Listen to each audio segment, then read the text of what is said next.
March was packed with some pretty unique cozy games, everything from management, adventure, to puzzles and decorating, to some cool spins on some very familiar genres. In this video, I'm going to be sharing all the games that I played this month, helping you decide if it's going to be the game for you or not. I'll go over what each game is about, the good, the bad, and then if you should buy or skip it. Stick around to see which one was my favorite out of this bunch. So without further ado, let's get started. If you enjoy management games with a lighthearted vibe, let me introduce you to 2 Point Museum. I absolutely adored this game. This was my first time playing a 2 Point title, and I was not disappointed in the slightest. 2 Point released on March 4th by 2 Point Studios and Sega. It's a management sim where you take charge of a museum, think 2 Point Hospital, but instead of treating patients, you're curating exhibits like dinosaur fossils or ancient artifacts and ensuring your visitors leave impressed. It's got that same playful charm, just with a historical twist. This game was so satisfying to try to make the best museum ever. I really enjoyed designing the layouts, unlocking new exhibits. It's got that perfect mix of chill and rewarding. I loved being able to send my workers out to go find new pieces for the museum and then perfecting each exhibit. Honestly, I don't think I have anything to complain here about this game. Maybe it could use some quests to continue leveling up your museums and give you something to strive for, but I feel like that's pushing it. I definitely suggest you buy this one. If you have played any of the other 2 Point games, you have to pick this one up too. Next up is Grimoire Grove. My first take, honestly,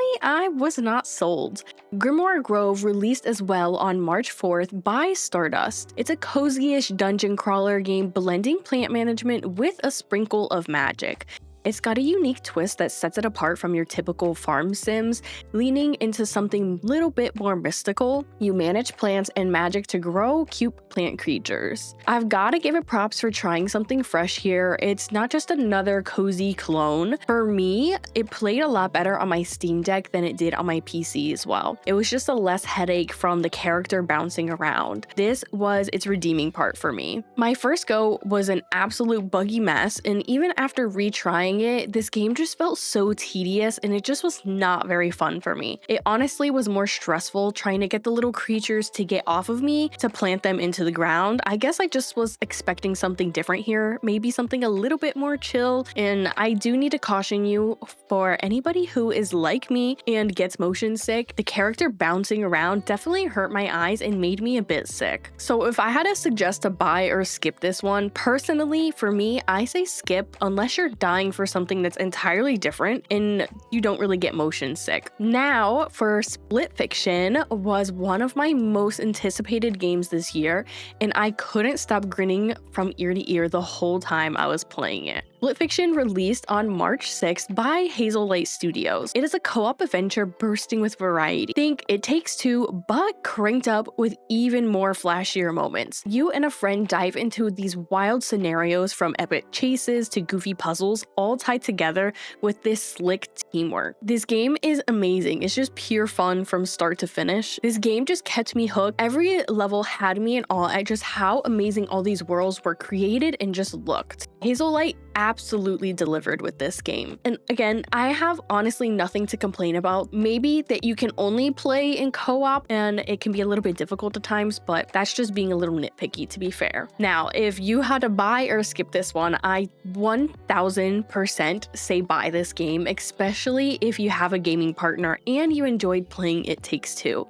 This one will not disappoint you. Now, moving on to Sugardew Island, this one was hands down not for me. Sugardew Island launched on March 7th by Roca Play. It's a cozy farming sim where you're restoring an island, planting crops, and trading with the cute forest critters. It's all about bringing the place back to life one harvest at a time. The concept of this game was cute, no denying that, and it's got this really chill atmosphere if you're into some low-key kind of game. But the bad, it is so shallow, the characters just feel very robotic, and my game just kept bugging, locking me out of progressing in the story. This is what kept me from continually playing the game. The trailer looked more like an open world, but it's so boxed in, I was so disappointed. All you do is plant crops and then sell your crops in a boring shop. I'm sorry, I tried, but I couldn't with this game. Now, I definitely suggest skipping this one. It was just a massive letdown for me. Next up, we have Dancing Pandas. I went into this game thinking it was a cute panda game, and it was just a bit buggy. Dancing Pandas Ranger Path released on March 11th by Panda Games in Nopia. It is a cozy adventure where you're Miko, a shy panda searching for your grandma. You explore the summer islands, fix stuff, mine gems, and turn it into a panda haven while growing into the Master Ranger. This game reminded me a ton of Alba, a wildlife adventure, and Petit Island, which I adored those, so I was really hopeful for this game. The hour I played was fun when the game did work. Now, it didn't play the greatest on the Steam Deck. It was just had really long loading screens, and then also was not the best with FPS. Now, when I did try it out on my PC, it was running smoother, but I ran into a bug which pretty much made me close my game, and when I went back, I didn't realize that you needed to manually save, so I lost about an hour or so of progress, so I just did not care to go back, and I didn't want to go through all of that all over again. I feel like on this one, I'm a little bit on the fence. I want to say bye, but I want to say skip, only because they need to fix some of the bugs and optimize it a bit more. And I will say though, the devs have been really kind about feedback and have been actively working on it. So this one, I will be going back and trying this one again in the future, most likely. Now, I know this one has been out for a while, but I finally got the chance to try it. We have Potion Craft. Tons of people were recommending me this game, so I'm glad that I finally got to play it. Originally put out in 2022 by Nice Play Games, you're an alchemist mixing potions, tinkering with ingredients to whip up brews that keep customers happy. It's all about trial and error with a medieval vibe. I absolutely loved this game. Finding new potions was a blast, and using the water strategically clicked for me once I finally got the hang of the game. The sound effects definitely sold me in this one. At first, I was a bit confused. I wasn't really sold right away,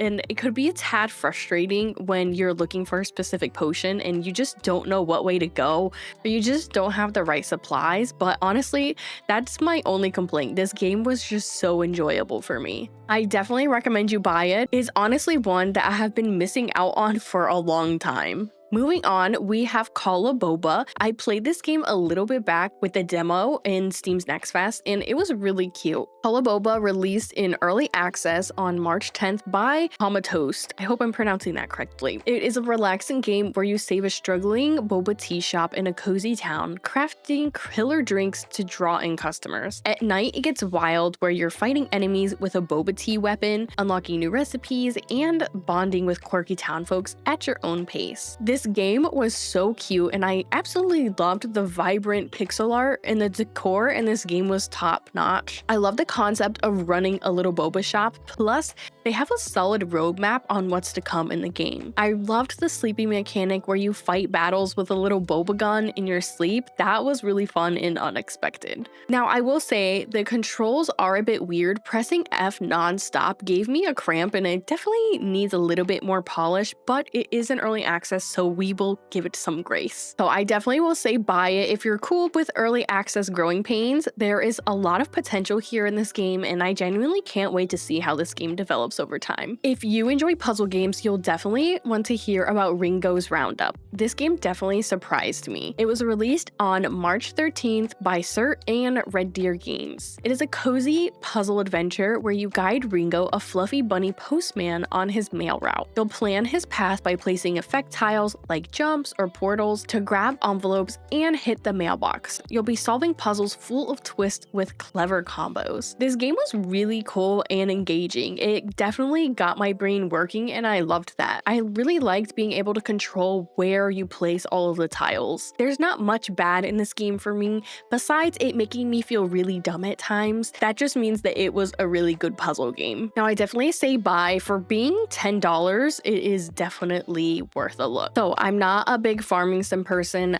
but I will give them a try because you never know, there could be one that just absolutely blows you away. And unfortunately, that wasn't it for Tales of Autumn for me. I'm quite torn on this game. It was released on the Nintendo Switch on March 20th by Hidden Stag Games. It is a story-driven farming sim where you tame wild creatures and livestock, tweak your land's biome to grow crops, and build ties within a quirky town. You'll fish, join festivals, and watch your good or bad vibes shape how your folks treat you, all at your own pace. It's got a really cool concept here, definitely a different take on a farming sim genre, and one thing I liked was that your choices shape how the town feels about you. Like if you neglect the town, they are going to neglect you as well. So it's like you get what you put in it. Now for the bad, there was just way too much dialogue, and making money at the start is absolutely brutal. It just feels incredibly unbalanced. Maybe because I don't play too many games on the Switch, but this also felt a little bit clunky for me, like the controls just didn't feel natural enough. For some reason, this game reminded me a ton of Skystead Ranch. Yeah, that game. So I'm definitely gonna have to say skip for now, or at least wait until a sale. It's only $10, so it's not too pricey, but I just don't feel like it's worth my time. Now, if you're looking for a game to de-stress and you loved unpacking, let me introduce you to Urban Jungle. This game was just like unpacking, but with the addition of plants. It was released on March 21st by Kiko Games. It's a chill sim where you turn plain apartments into a cozy green haven by placing plants just right, no watering, just vibes. You'll solve light puzzles to max out the comfort, unlock new plants, and uncover a sweet story while petting your cat. I absolutely loved the story and placing plants and just the whole unpacking twist to it. It was really relaxing. I will say it was a bit rough on the Steam Deck. It had really awkward controls and just bad FPS. I had to keep using the trackpad on my Steam Deck instead of being able to move things around with like the analog sticks, but they are actively working on making it more optimized for the Steam Deck, so I definitely look forward to that. I definitely will say buy this one, but stick to PC for now. Lastly, if you love a management game that is all about managing frogs, let me introduce you to Mudborne. It was made by the same people who did Apico, if you ever played that cute little bee management game. It was released on March 20th by L-Razor and T Engineers. It is a cozy management game where you're a frog waking up to an empty pond. You'll breed new frog species through genetic puzzles, crafting, and menu management